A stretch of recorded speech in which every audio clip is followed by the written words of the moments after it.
Welcome everyone to Big News Wednesday.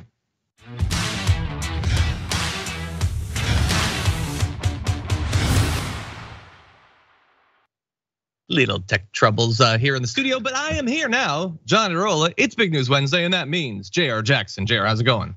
Biggest news of the day, the damage report starts late. Is this the watch list or is this the damage report? Because that's my MO for everything to screw up on my show before it starts. Just saying. That's true. This was just, we have this little background monitor. It messed up. I don't know. Computers are complicated stuff. But anyway, we are here. And it is important that we're here because I don't want to oversell things, but is today maybe the best day of news all year? It might be. No. We're getting there. We're getting there. I'm expecting better. Okay. Well, look, I'm not saying that there aren't individual stories that are better, but the average story, interesting. It's like, you may have a standout main event at a pay-per-view, but like just a solid every match is good, That's true. Yeah. True.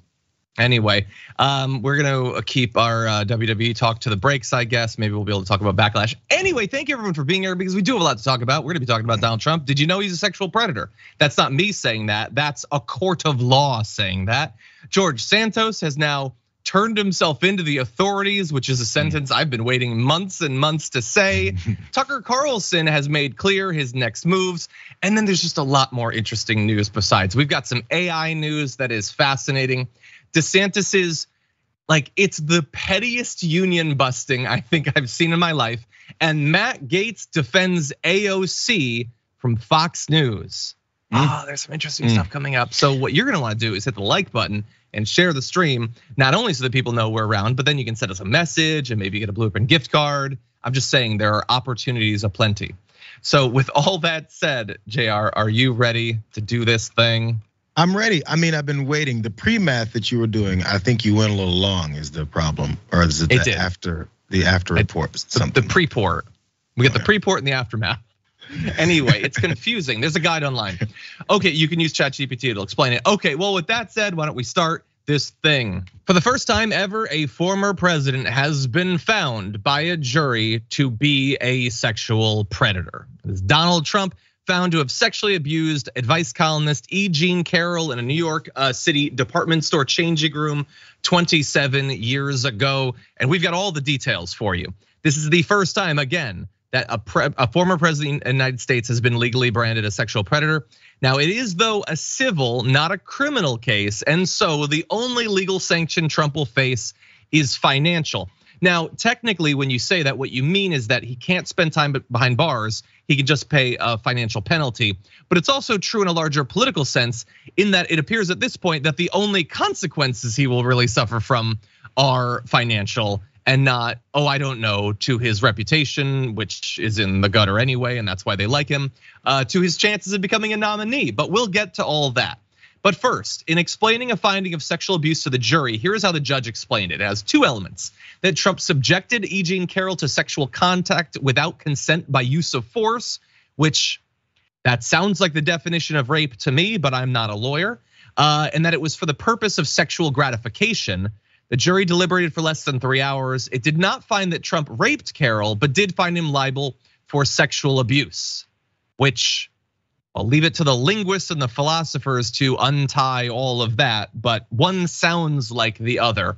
Anyway, here is the penalty that he will suffer as a result of this. They decided that Ms. Carroll proved by a preponderance of the evidence that Mr. Trump sexually abused her and that she was injured as a result of his conduct. The jury decided that $2 million would fairly and adequately compensate her for her injuries. The jury also decided that Mr. Trump should pay Ms. Carroll $20,000 in punitive damages, but that is just the beginning. They also found that Mr. Trump defamed Ms. Carroll and that she was injured as a result of his October 2022 True Social post about her. She'll be paid $1 million for damages unrelated to a reputation repair program, $1.7 million for a reputation repair program only. They also found that Mr. Trump, quote, acted maliciously out of hatred, ill will, spite, or wanton, reckless, or willful disregard of the rights of another, which you could honestly define like literally any action he's taken in his life, but specifically here towards Ms. Carroll, and she should be paid $280,000 for that. So look, I suppose with America being what it is, this is what they were able to get for E. Jean Carroll. This is what sort of cosmically they were able to get for the dozens of other women that have accused Trump of sexual harassment and sexual assault of a variety of different types. And let's keep it real, more likely many additional women who have not wanted to put themselves through the psychic ringer of talking about their experience, being attacked for the rest of their life, having their family members be doxxed and stalked and all of that. And so this is at least a recognition that has never been found against any other president or former president of what he did and why he did it. And so Jayar, with all that said, what do you think? Well, as you said, I mean, historic type of look here, but this has been talked about for years, and it's not just the E. Jean Carroll situation. It's, as we found out also, there's other women that were coming forward in the past about the sexual assault accusations they had towards him, and many of them were then saying this is just one of those quick shots of at least seeing, there's a jury that believed a woman. And isn't that depressing in this country that we had women who are claiming sexual assault on a very powerful person who end up running for president and winning, who then have to say, oh my God, my country, my judicial system that we've trusted and it says the best in the world actually acknowledged someone based off of how much evidence was placed in front of them. There's something, even if it's a liability case on civil suits and not the criminal side of it, but it's something. And it's depressing that now we have to be the ones to say, oh my God, can you believe we did such a thing? And the response being, oh, this is just something that's so political. Hey, it's only political because you decided to run for office after, again, according to this jury, you were found liable for these types of crimes. Yeah. So don't make anyone else, don't blame this on anyone else except for yourself, bro. Yeah, and blame perhaps his legal strategy of not showing up, of just attacking her on social media, of attacking the physical appearance of the woman serving as her lawyer. He was gross. Like, maybe don't go around, talking to Billy Bush about how you like to do this exact sort of sexual assault and how it's just awesome when you do it. Maybe don't do any of those things.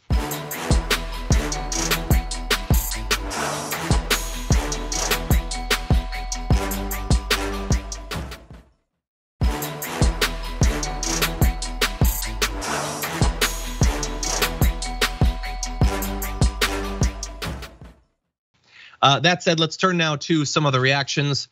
Donald Trump was angry over the last 24 hours. I'm not exactly sure why, but we're gonna dive into his Truth Social post and try to figure it out. He started off with very unfair trial.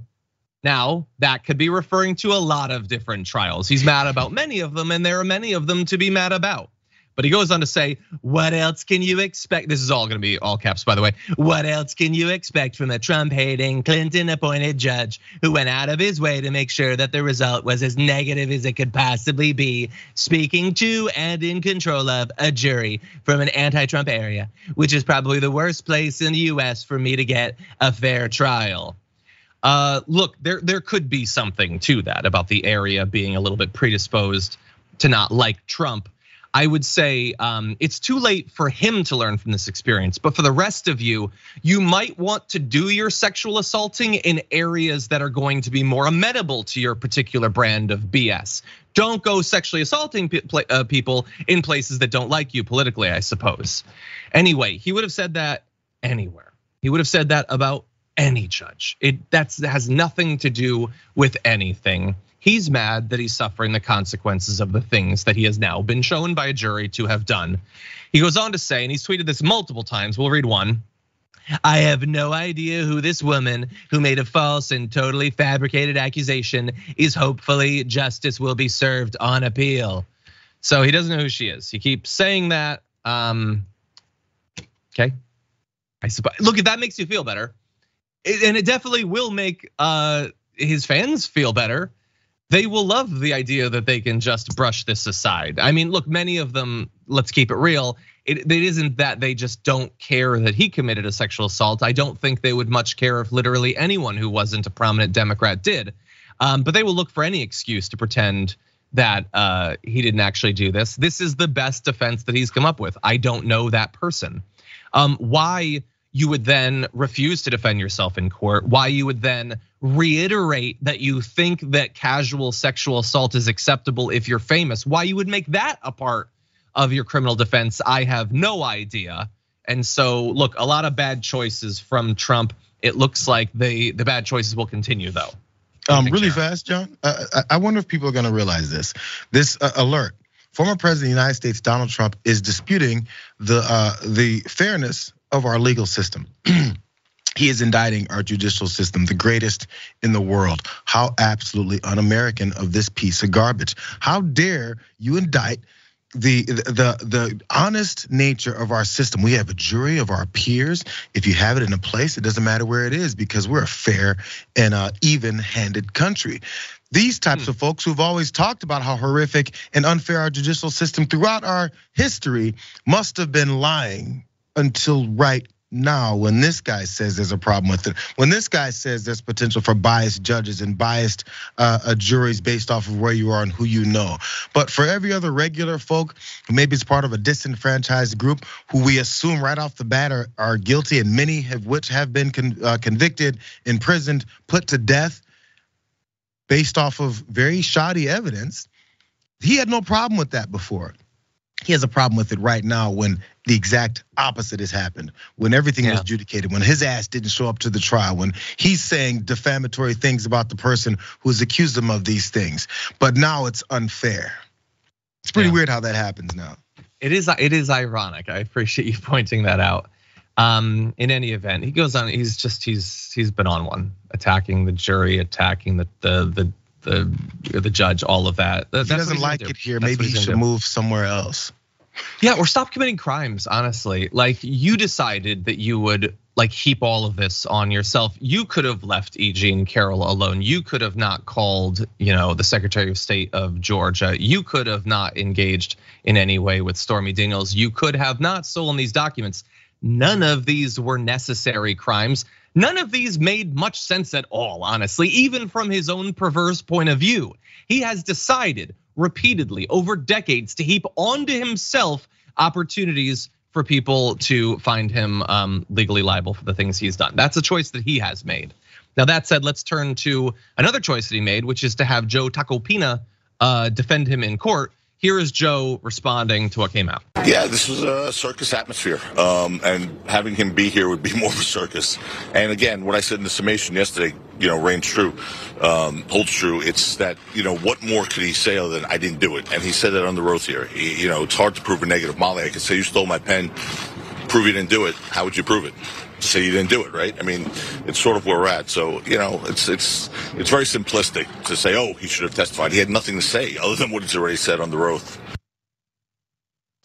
Okay, so providing for Trump a few easy outs. Well, you can't prove a negative. Well, okay, under Joe Tacopino's argument, you would almost never be able to prove whether an attack like this actually happened, which is a convenient standard to set forth when you are in the business of representing people who sexually assault other people. I understand why you might want to do that as Joe Tacopina.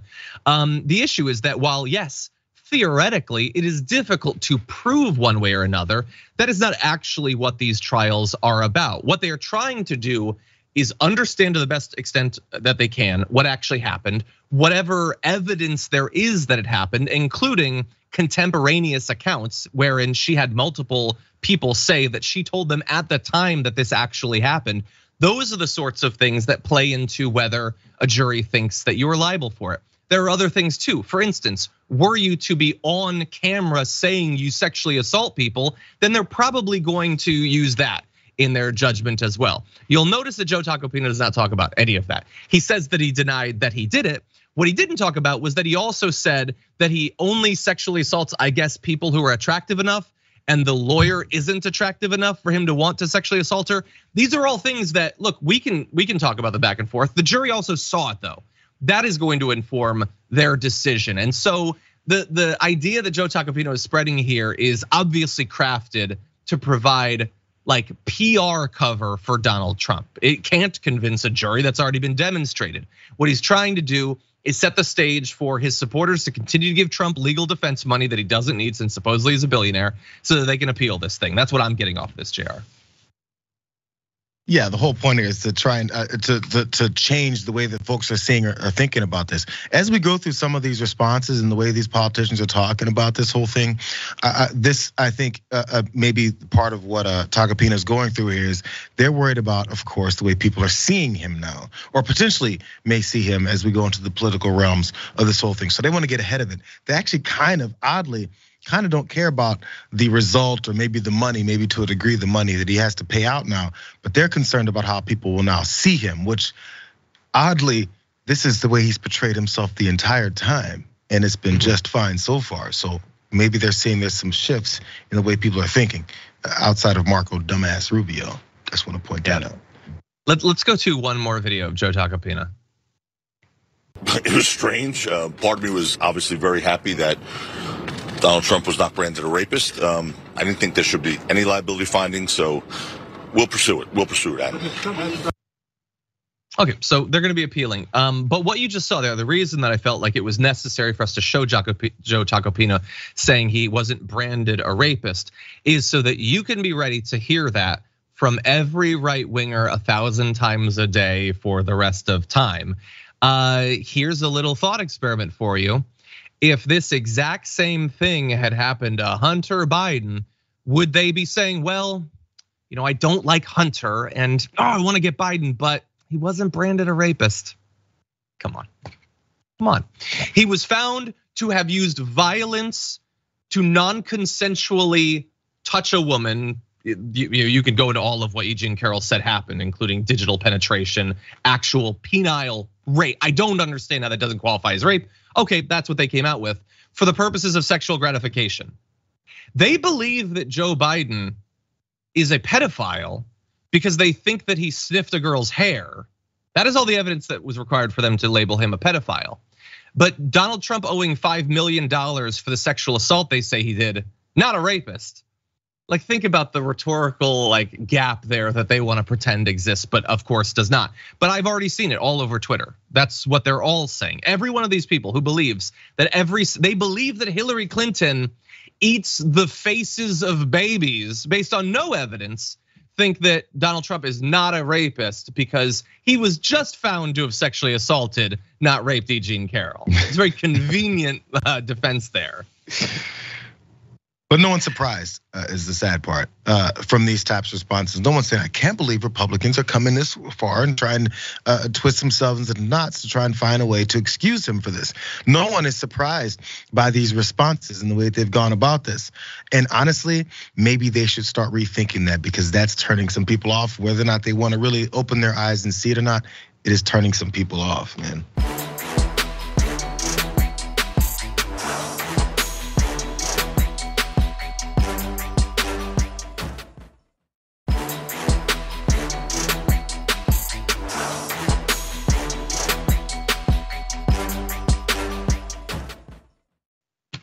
I hope.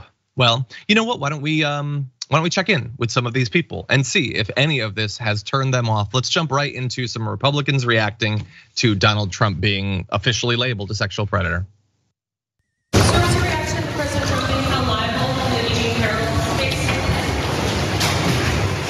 I hope the jury of the American people reach the same conclusion about Donald Trump. He just is not suited to be president of the United States. Senator Risch, can I ask you about this news about Donald Trump being indicted, or charged? If you're going to throw support behind a 2024 presidential candidate, does this verdict reached today have any impact on that decision? It doesn't. I'm going to stay neutral. I think it's a factor that gets to his electability. It's not a disqualifier, to Manu's point, at this point, but it's certainly not a check in the plus column. So look, there was some differentiation between those. You had Kevin McCarthy just walking. His stupid smile. I got this position because of the support of a guy who's now been labeled a sexual predator. I'm not gonna talk to you because I don't have to, because I know who my base is, and the bar is buried in the center of the earth for these people, so we can do whatever we want. It doesn't matter how many laws we break. It doesn't matter how many millions of dollars we owe to the victims of our criminal behavior. I just keep on going. That woman's like, no, it has nothing to do with anything. The guy at the end who was like, it goes to his electability, but it's not disqualifying. It's not, okay, well, thank you. Are you not merciful for pointing out that it might go to his electability? Mitt Romney seemed to have an issue with it. That other old guy who was doing Chuck Schumer cosplay, he just turned around and walked away. Every single one of those people, I have to imagine, who didn't care at all about this, they have deeply held religious beliefs. They are conservative Christians to their core. And finding out that this guy sexually assaulted a woman means nothing to them. Nothing at all. That is amazing, Jayar. So all they talk about suburban women and voters for Trump and moms for Trump and all this stuff.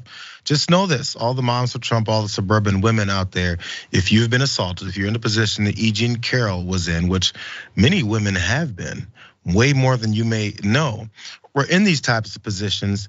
Your elected representatives, at least those ones that didn't want to have anything to say about it, they don't care. If it happened to you, they don't care. Actually, they care as long as your anger about it can get them reelected. If maybe it's a Democrat, if maybe it's a scary person that they've told you to be afraid of that committed these crimes, then you can be upset about it because it'll get them right back in office. If it's Donald Trump or if it's anyone else, if it's a lower level politician that has some degree of power, they don't care.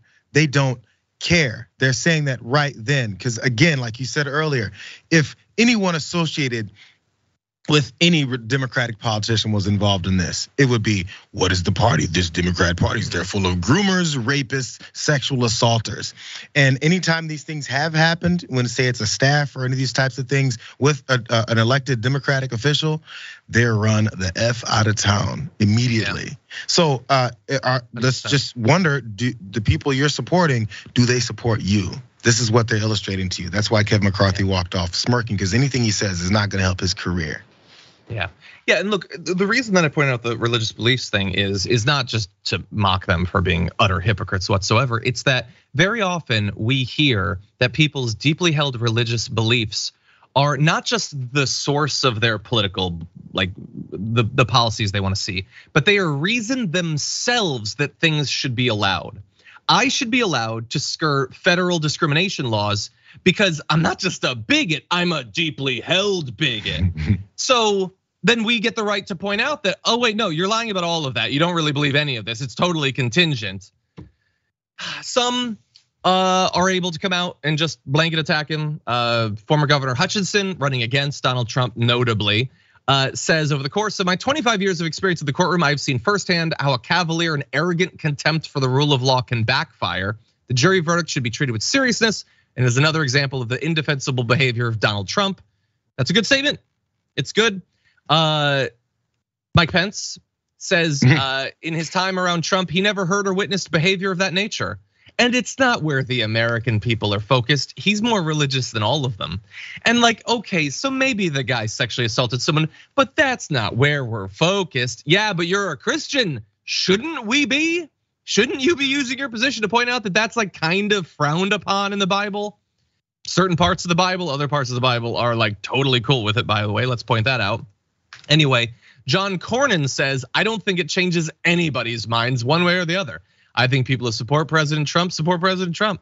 People who don't support President Trump don't support him. And I don't think this will have any impact, which is arguably true, but also, Jesus, he's your guy. Josh Hawley, by the way, he does say that he doesn't think that Trump will win in November. So I guess that's a point in John Cornyn's favor. Josh Hawley said that he still believes the ex-president will be the GOP presidential nominee, and added that Trump being found liable for sexual abuse will make the general election, quote, interesting. Interesting. Well, that's one word. That's one word.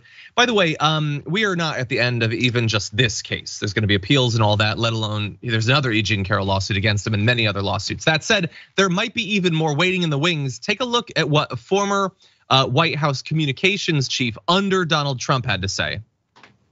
I have countless cases of what I considered impropriety in the White House that I brought to the chief of staff because I thought the way he engaged with women was dangerous. We know these facts, the patterns have laid out, and now this is something that's not just speculation, it's not just allegations, it is a jury of his peers deciding that he did this. Wait, you brought to Mark Meadows, the chief of staff, or other chiefs of staff incidents that you witnessed of Donald Trump behaving inappropriately with women?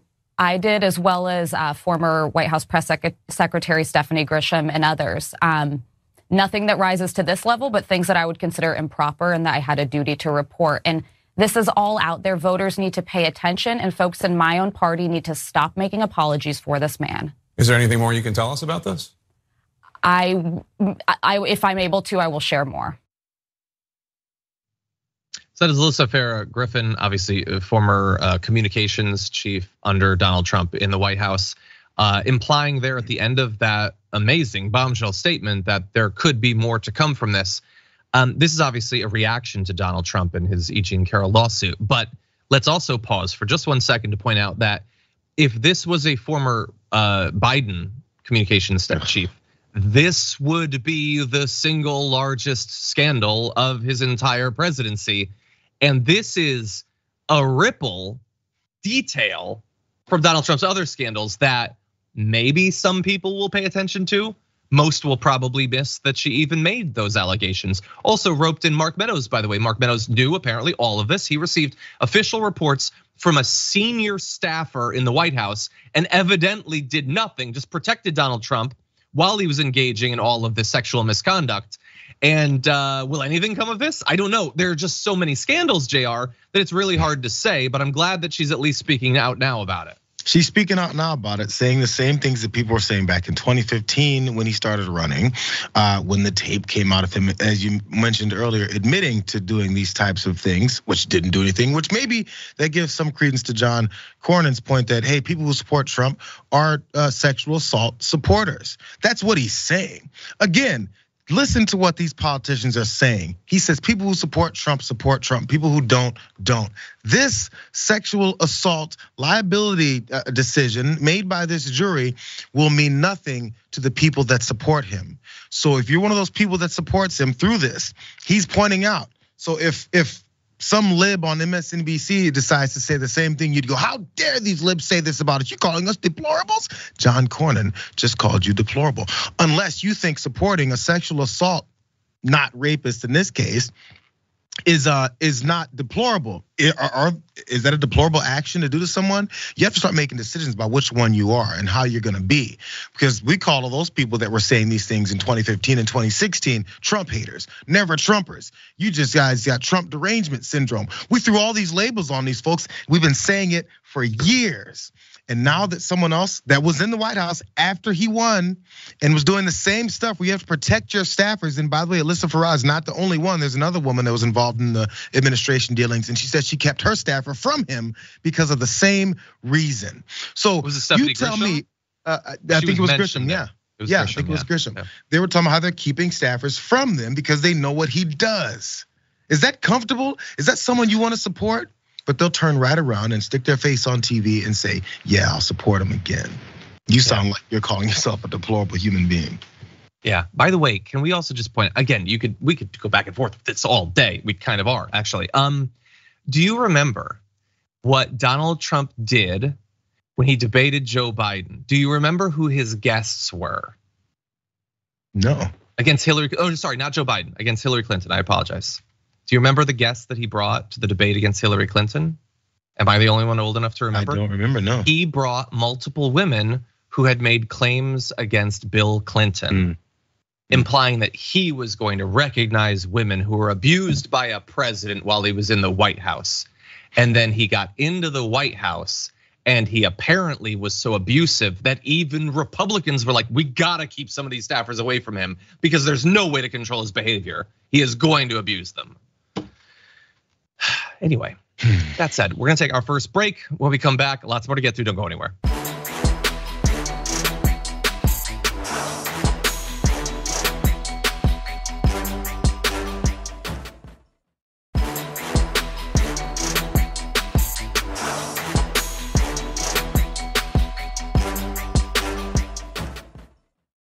Okay, we've got a lot more news to get to. Let's jump right into this. I'll be doing CNN tonight live from the great state of New Hampshire because CNN is rightfully desperate to get those fantastic Trump ratings back.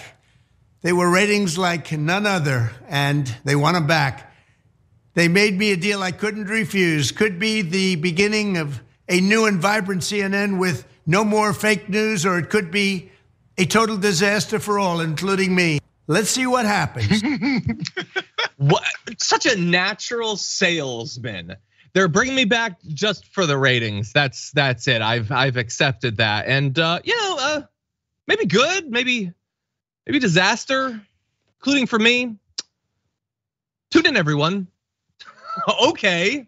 Well, anyway, it is happening. The CNN town hall with Donald Trump is happening again. Notably, it is the live town hall, which means that I was going to say when Donald Trump, continues his election denialism, totally lies about the 2020 election when he spreads transphobic and misogynistic and racist conspiracy theories, sprinkles in a little bit of anti-Semitism.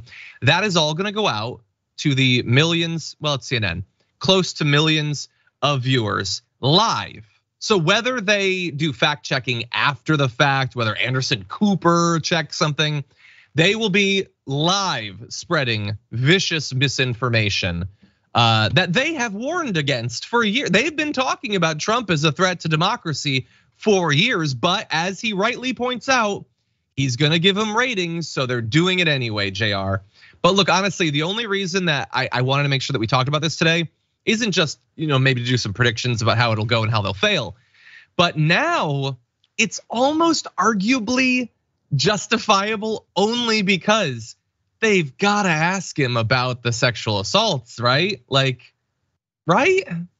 It's become a thing where they're on the hook, as he said. This could be disastrous for them, me, or everyone. That's the one truth that he did tell there for the first time ever. Because if you do, then you're gonna get the wrath of people saying, how dare they ask questions about what just happened and actually what has been determined by a jury. Or then there's gonna be everyone else that says, well, they invite him on, he's running for president. It's pretty obvious that this is something people may wanna know anything about what he's thinking or saying about this, because again, we always worry about our politicians' maybe morals and whether or not they come into office with these types of luggage, this type of baggage that they got on their backs. But now everybody's got to figure a way to line up and make sure that they're on the right side of this, which is going to be tricky.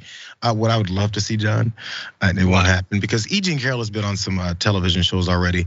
Right after this trial was over, maybe she shows up to the town hall. Maybe CNN invites her to ask. Imagine if she strolls up to the mic. If they have the situation where someone asks from a mic and she has like a cloak on her head and she throws it off. No, she just he's answering question, he's spreading BS. Her music hits, she runs out, chair to the back. It can be so exciting. They're not gonna do that. So here's my fear. Look, it's Caitlin Collins, who previously worked at the Daily Caller. Anyway, look, I haven't followed her career. People say that she asked him some tough questions over the past few years. Okay, well then I will bear that in mind and I will maintain hope that she'll be ready for him. And when I say that, I mean very specifically, he tells the same lies over and over and over again. There is no excuse to not have very specific responses to the exact same lies he's gonna tell. So I'll just say that. My fear though, is there are a million awesome, timely questions that people could ask. But if we accept that they are just doing this for ratings and they need him more than he needs them, if he says, I'm gonna come on, but you can't ask me questions about A, B, C, D, and E, what are they gonna say? No, we're gonna ask you fair, journalistic, balanced questions, blah, blah, blah. We're gonna do what we're supposed to do. Or are they gonna say, well, yes, sir, we really want you to be on our program, sir. We really want the ratings, sir. I feel like they're gonna give him whatever he wants at this point, but what do you think? Yeah, exactly. I mean, it's one of those things that we know how the restructuring is happening from the top with CNN. So they're trying to have this whole thing where they're finding themselves what they think is the middle as they lean further to the right. So this is a big, there's a big indication of that plan and maybe to bring in those viewers. Again, it's not just the Newsmaxes of the world that are looking for some of these viewers of Fox that are finding themselves upset about how they're still on the hard right, but they've been told that they're not. But CNN's probably doing the same thing. This is their big opportunity. How are they gonna play it? And that is my one worry. They might be playing it to try and get some of those viewers, because we know this is definitely not about politics for CNN, at least from the top brass of it. It's about that money. You know, I just realized unless we are, and I wasn't asked, we'll find out. We should be doing that. We should be live responding to the claims. We should be. We got to gear up again for election season. I think that here at TYT, a lot of us are still like, we just ended the last election. Let's relax a little bit. But if they're not going to be providing an appropriate response, we should be doing it. Next, like basically a little bit of fact checking. Yeah, doing the live fact checking. That's what we should be doing. Well, next time. Anyway, with that said, we have big news regarding George Santos, if that's his real name. But we're gonna take our second break, come back, we're gonna get to George Santos and more after this.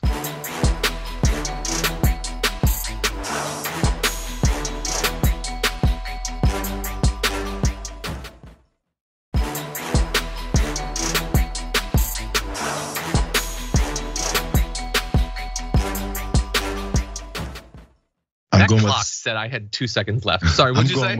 I'm going with Anastasia or something with an A, Alexandria, something. I don't know. Not Anastasia. No, people are saying Jaina. I do like that. Some people are saying Jason. If it was a boy, Jace might be the name. I do like the name Jace. Anyway, with that said, we've got big news and no time, so let's jump directly into it. Congressman George Santos has just been charged by federal prosecutors. Do you believe that he should be removed from Congress? Should he be allowed to continue to serve? I'll look at the charges. He'll look at the charges. He's not gonna just jump in as the speaker, as the leader of Republicans and lead the Republicans. Certainly not lead them into making clear that they don't accept criminal activities by their members. No, he's just gonna wait and see what happens with George Santos. We already know what has happened with George Santos from the time that he got elected throughout the last few years of his life. A whole lot of really sketchy stuff, but that's not going to have any effect on Kevin McCarthy at this point.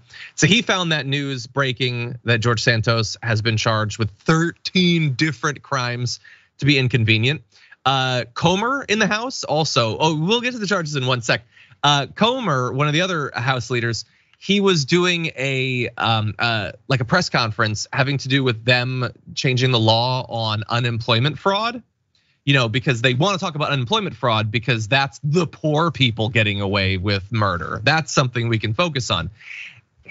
George Santos, one of the charges was for that. And they broke in with a question, and he's like, we'll allow the gears of justice to work. Anyway, it's just a great day when George Santos steps one bit closer to criminal consequences for what he's done. So let's go to those charges now. 7 counts of wire fraud related to a fraudulent political contribution, a solicitation scheme, and an unemployment insurance fraud scheme. 3 counts of money laundering related to a fraudulent political contribution solicitation scheme. 2 counts of making false statements to the House of Representatives. Just 2 for false statements? I have a feeling if you dig, you can find some more, but 1 count of theft of public funds. And so a lot of this has to do with political contributions. Basically, he was like personally enriching himself off of the money that he raised. And think about how incompetent you need to be that you can find a way to violate campaign finance law. It is so permissive. They let you get away with almost anything. And this doink found a way to break the law and might suffer the consequences for that. He has already surrendered himself to authorities, by the way.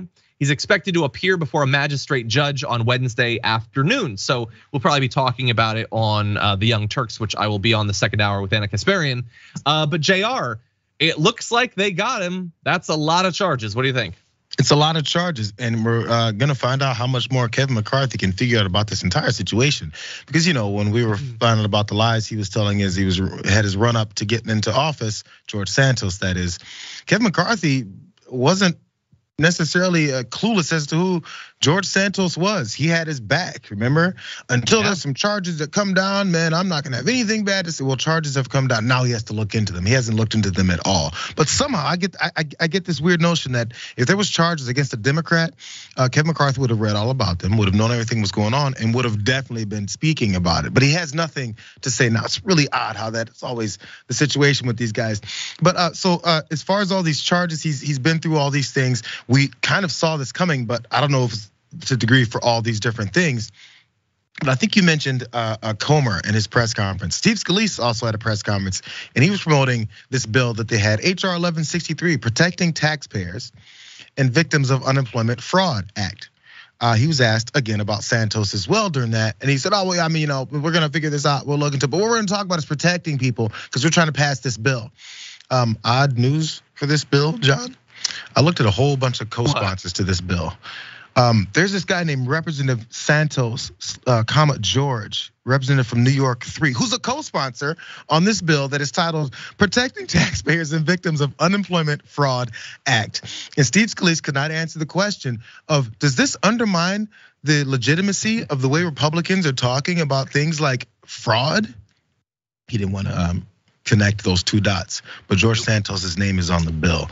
I think you guys have a problem with hypocrisy when it comes to these types of things. Just saying. But does that not make him more of an expert? He knows the criminal mind because he has one. It's like the Suicide Squad. You have to hire a villain to take down a villain. That's the way I see it anyway. Anyway, with that said, good movie. Not bad, I guess.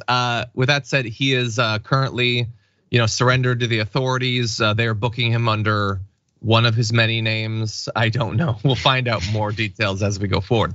But with that said, we have one more topic to jump into in our first hour. He's back, everyone. Take a look. Hey, it's Tucker Carlson. Starting soon, we'll be bringing a new version of the show we've been doing for the last 6.5 years to Twitter. We'll be bringing some other things too, which we'll tell you about. But for now, we're just grateful to be here. Free speech is the main right that you have. Without it, you have no others. Oh, God. He's back, everyone. He took, I don't know, it felt like 5 minutes off. I think it was about 2 weeks, though. But Tucker Carlson is going to be doing a show, and it is going to be streaming live. Maybe it's not really clear. But what is clear is that it will be on Twitter. And why not? Twitter is basically a Tucker Carlson fan. That's all it is in social media form. It loves his sort of misogyny, his racism, the anti-Semitic conspiracy theories. That's what it's for these days. So that should be the home of Tucker Carlson. That said, there are many lingering questions coming out of that video, the announcement video that kind of looks like a hostage video in a really fancy finished basement. Anyway, we don't know what type of content it's gonna have. It looks like even that video probably violates the terms of his contract with Fox, saying you can't host a show on an alternate network. He was talking quite a bit about politics in that video. We don't know if it's gonna be live or taped, what format it'll be in. Will it be an hour-long show? How do they expect people to watch an hour-long program on Twitter? We don't know if Mr. Musk is gonna be paying for the production of the show or compensating him. We'll get to what he has said about the deal or lack thereof. But this also comes, by the way, the same day that Tucker Carlson accuses Fox of fraud and breaching his contract. This seems like projection. He's in the process of breaching the contract, so he accuses Fox of it. But anyway, the point of much of his video, which is 3 minutes long, and ain't nobody got time for that. He says there aren't many platforms left that allow free speech. The last big one remaining in the world, the only one, is Twitter, where we are now. Look, we understand that Tucker Carlson, his entire stock and trade is lying to people. The idea that of all places, Twitter is the only remaining one that allows for free speech makes sense if you accept that free speech is when one of the wealthiest people around tells you whatever it takes to get you worked into a frenzy to allow the rich to continue to get away with economic murder. If that is how you define free speech, then sure, I guess Twitter is one of the few remaining places other than Fox News and Newsmax and OAN and CNN and MSNBC and basically everywhere else in the country. Jayar, what do you think? We had a brief little break from him. Yeah, free speech is hate speech apparently for them. There's no differentiation between this stuff. But it's this general broad term of what he's going to be doing on Twitter. Who knows? And I'm sure Elon Musk will be very excited about this because he's trying anything he can to attract any kind of extra money he can. I'm sure they'd probably charge some level for it. Maybe all the blue checks that are paying, maybe they'll be the ones that'll be charged for it as well. Who knows? But as they go through this whole thing, the whole point is to try and create some kind of buzz, which is again, I think why it's so basic and everything. But these production values may not be so good because as we saw in that video, my man needs a ring light or something. I'm not sure how this Fox breach is gonna hurt him. He's a multi-millionaire. Maybe buy $100 ring light. It's a little bit on the expensive side, but at least it'll work. It looks pretty bad, just saying. But no, I think the whole idea is to try and generate. We know Elon purchased Twitter and then wants to do nothing but make money off of it. And the best way to do that is to attract the worst human beings possible, also the dumbest that are willing to be giving you their money for this. So I guess, good job. We'll see what happens. Look, I guess Elon Musk wants to assure you, or more likely the remaining advertisers, that no, we're not officially working with one of the most prominent white supremacists and anti-democratic activists in political media. He says, I want to make clear we have not signed a deal of any kind whatsoever. Tucker is subject to the same rules and rewards of all content creators. That is a very clear statement from Elon Musk. That also was determined to be a lie. I'm just saying, that's just from me. No, that's not true. Look, I'm sure that they haven't signed an actual contract. The idea that he is going to be held to the same exact rules as everyone else, no, he doesn't hold regular right-wing grifters to the same rules as everyone else. Tucker Carlson will be able to do whatever Tucker Carlson wants to do. That doesn't mean it's gonna be a success. It's a really weird place to broadcast a show, but that is at least what it's looking like at this point. That said, unfortunately, we are out of time in the first hour. Thank you everyone for joining us for this first hour. There's a lot more fun to come in the aftermath though, so don't go anywhere. We'll be right back.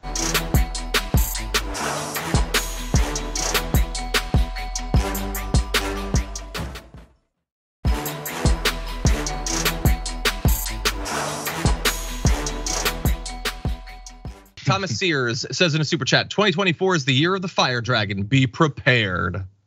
Interesting. I don't know, what dragon are we in this year then? I need to know about now. Anyway, Behooves says in a super chat, happy Big News Wednesday. John and Jayar, you both always brighten my hump day. Thank you, I appreciate that. For me, I don't remember Jayar. Did we talk about which day you would do regularly, or did it just happen to be Wednesday? I don't remember. No, we didn't choose Wednesday for any particular reason, no. I don't think that we did, but I'm glad that it is Wednesday. I like that it's at the halfway point. Like I like that touchstone in the middle, sort of as do you always start super serious in the middle at the beginning of the week? Then I'm like the middle. Sometimes I'm middle of it. Then by the time you get to bread, it's just all wild. Yeah, that's true. At the end, we try to balance it on Mondays. We do want to give people a case of the political news Mondays, but yeah, it's hard to say. By the way, Kamuni says, okay, all, I don't know why we didn't see this before, but John's little dragon's name is obviously gonna be Cecily Alexandria. No, I like both of those names, but no. Those would be two great inspirational figures for her, but no.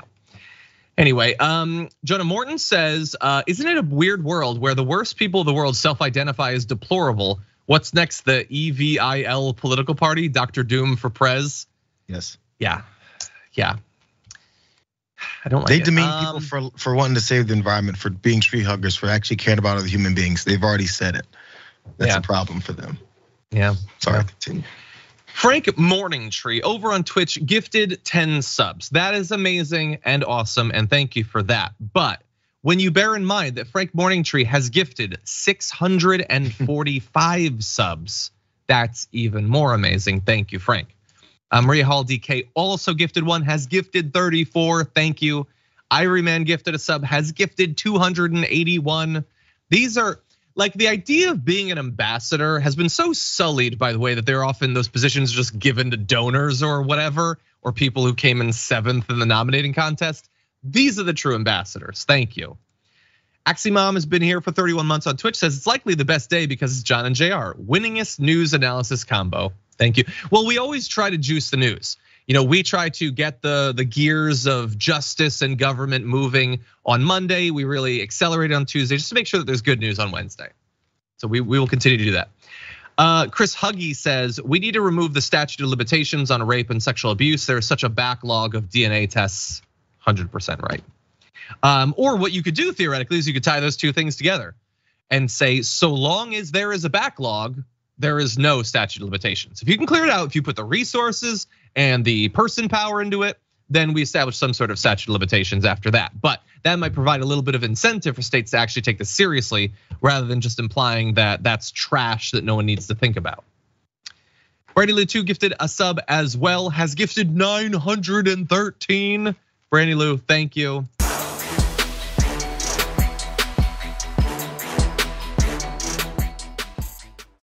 Thanks for listening to the full episode of The Damage Report. Support our work, listen ad-free, access members-only bonus content, and more by subscribing to Apple Podcasts at apple.co/TYT. I'm your host, John Iadarola. I'll see you soon.